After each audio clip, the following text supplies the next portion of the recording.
AG ನ್ಯೂಸ್ಗೆ ಸ್ವಾಗತ.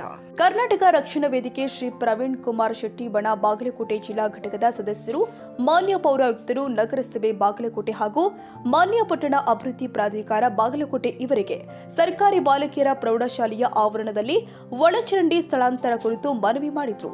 ಈ ಸಂದರ್ಭದಲ್ಲಿ ಮುತ್ತುರಾಜ್ ಎಸ್ ಅರಗಿನಶೆಟ್ಟಿ, ಜಿಲ್ಲಾ ಅಧ್ಯಕ್ಷರು ಕರ್ವೆ ಬಾಗಲಕೋಟೆ ಹಾಗೂ ಸುರೇಶ್ ತೌಫೀಕ್ ಶಿವಕುಮಾರ್ ಉಪಸ್ಥಿತರಿದ್ದರು. ಕನ್ನಡಿಗರ ಮೆಚ್ಚಿನ ನಿಮ್ಮ ಎಜೆ 24/7 ನ್ಯೂಸ್ ಕನ್ನಡ ವಾಹಿನಿ ಇದೀಗ ಟಿವಿಯಲ್ಲಿ ಲಭ್ಯ. ಒಂದು ವೇಳೆ ನೋಟಿಸ್ ಕೊಟ್ಟಿದ್ರೆ ವಾಪಸ್ ತಗೋತೀವಿ. ಇವತ್ತು ವಕ್ಫ್ ಪ್ರಾಪರ್ಟಿ ಅಂತೇಳಿ ಬರ್ತದೆ ಅಂತ ಹೇಳಿದ್ರೆ ರೈತರು ಬೀದಿಗೆ ಬಂದ್ರೆ ಏನ್ ಮಾಡ್ಬೇಕಾಗುತ್ತೆ? ಯಾರು ವೋಟ್ ಹಾಕಿಲ್ಲ ಅಂದ್ರೆ ಗ್ಯಾರಂಟಿನೆಲ್ಲ ಸ್ಟಾಪ್ ಮಾಡ್ಬಿಡ್ತೀವಿ.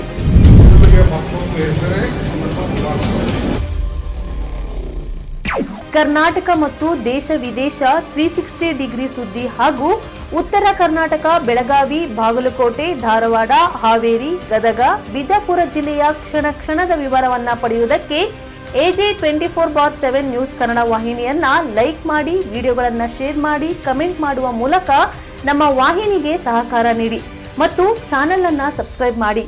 ಧನ್ಯವಾದಗಳು.